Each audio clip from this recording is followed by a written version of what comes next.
কাইসাডাঙ্গা নামে একটি গ্রাম ছিল। সেই গ্রামের অর্ধেকেরও বেশি মানুষ বাসন ও কাঁচের চুড়ি বিক্রি করত। সেই গ্রামে বাস করত রমেশ, যার নিজের চুড়ি ও বালার দোকান ছিল। রমেশ ছিল ভীষণ পরিশ্রমী ও সৎ। বিভিন্ন ধরনের কাঁচের চুড়ি বিক্রি করত। রমেশের চুড়ি ও বালার ব্যবসায় ওর ছোট ভাই বিনয় ওকে সাহায্য করত।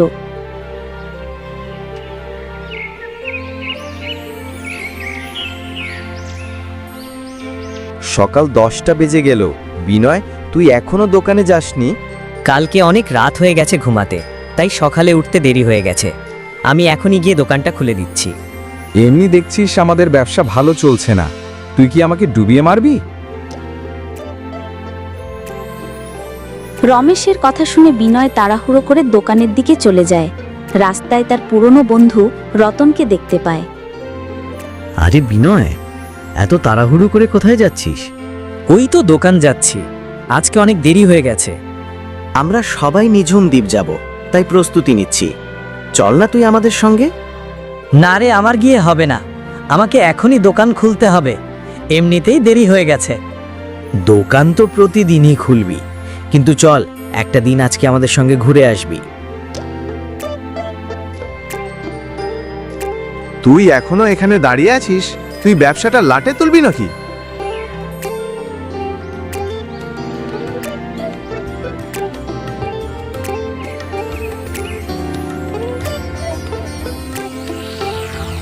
তুই তো জানিস আজকালের মধ্যে একটা বড় অর্ডার আসতে চলেছে আমাদের কাঁচের চুড়ির। এখন কাজে মন দিতে হবে, প্রতিদিন সময় মতো দোকান খুলতে হবে। যদি অর্ডারটা পেয়ে যায়, ব্যবসাটাকে একটু টেনে তোলা যাবে। আচ্ছা, কাল থেকে আমি সময় মতো দোকান খুলব এবং কাজ মনোযোগ দিয়ে করব। এর কিছুক্ষণের মধ্যে ওর দোকানে শহর থেকে একটা লোক আসে।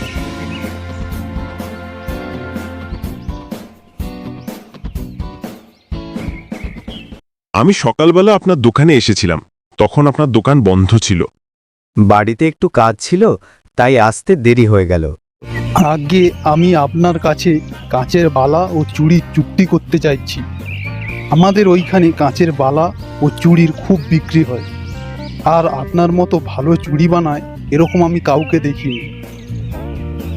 তাই আমি চাইছি আমাদের অর্ডারটা আপনি গ্রহণ করুন। আগে এটা তো আমাদের সৌভাগ্য। বলুন আপনার কত ডজন চুড়ি ও বালা লাগবে? আমার নানা রঙের কাঁচের বালা ও চুড়ি লাগবে 1 লক্ষটা। আপনি যদি সময় মতো দিয়ে দেন তাহলে আমি আপনার কাছ থেকে আরও চুড়ি নেব। হ্যাঁ, কথা দিচ্ছি হয়ে যাবে। 1 লক্ষ চুড়ি ও বালা 15 দিনের মধ্যেই হয়ে যাবে। হ্যাঁ, নানা রঙের বালা ও চুড়ি 1 লক্ষটা লাগবে কিন্তু। ব্যবসায়ী তার অর্ডার দিয়ে সেখান থেকে চলে গেল। তখন সমীর পিকুকে বলল, সবই তো দেখলে আর সবই তো শুনলে, আমাদের যেভাবেই হোক 1 লক্ষ চুড়ি বানাতে হবে।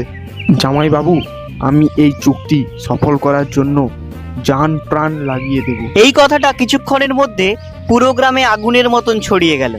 এই কথাটা গ্রামের এক ব্যবসায়ী রবির কানে এসে পৌঁছলো। এই কথাগুলো রবির কিছুতেই ভালো লাগলো না। রমের 1 লক্ষটা বালার অর্ডার পেয়েছে, আর ও যদি 1 লক্ষ বালা দিতে পারে তাহলে আরো বেশি অর্ডার পাবে। আমাকে যে হোক করে আটকাতেই হবে, নাহলে সমীর খুব বড় লোক হয়ে যাবে।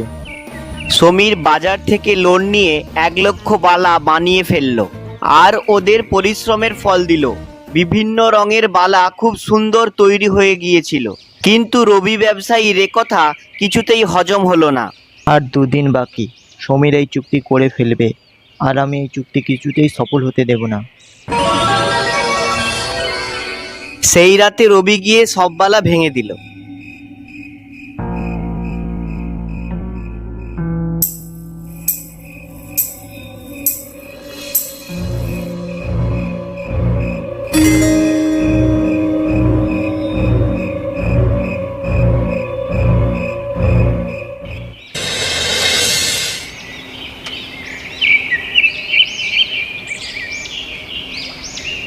পরের দিন সকালে যখন পিকু বালা দেখতে গেল, সে দেখে সকল বালা ভাঙা হয়ে পড়ে আছে।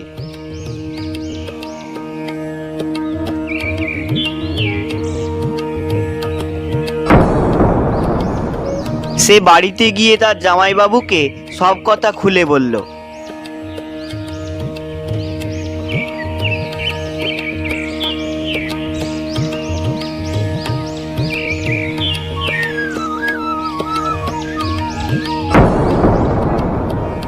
সর্বনাশ, তুমি এটা কি করলে?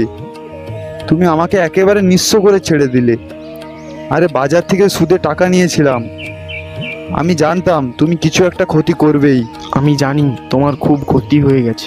কাঁচের বালা ছিল ওটা, কাদার তো নয়। তৈরি করতে সময়ও টাকা দুই লাগবে।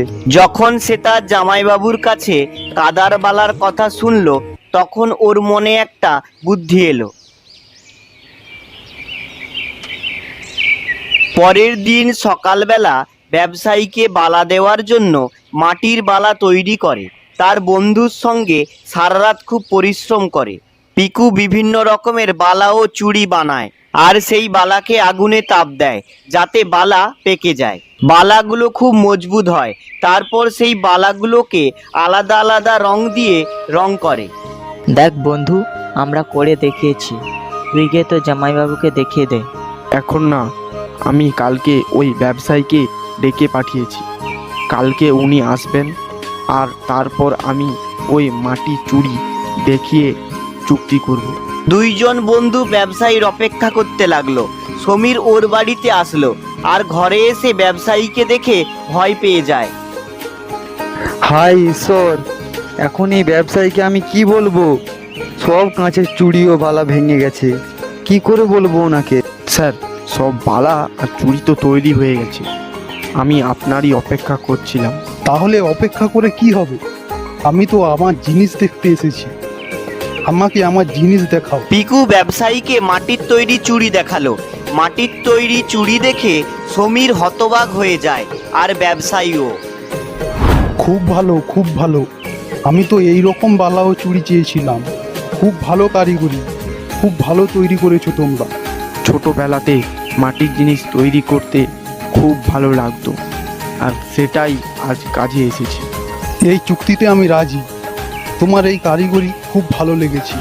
আমাদের গ্রামে এই রকম চুড়ি খুব বিক্রি হবে। আমি তোমাকে অপদার্থ মনে করেছিলাম, কিন্তু তুমি তো খাঁটি হিরে বেরোলে।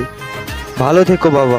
সত্যি তোমার এই শালাবাবু অত্যন্ত প্রতিভাশালী ও অত্যন্ত পরিশ্রমী। ব্যবসায়ীর কথা শুনে সমীর খুব খুশি হয়ে গেল। কিছু সময় চলে যাওয়ার পর মাটির বালাগুলি খুব প্রসিদ্ধ হয়ে গেল, আর এই সব দেখে রবি ব্যবসায়ীর মুখ বন্ধ হয়ে গেল। কিছুদিনের মধ্যে পিকু ও সমীরের ব্যবসা আকাশ ছুঁয়ে যায়।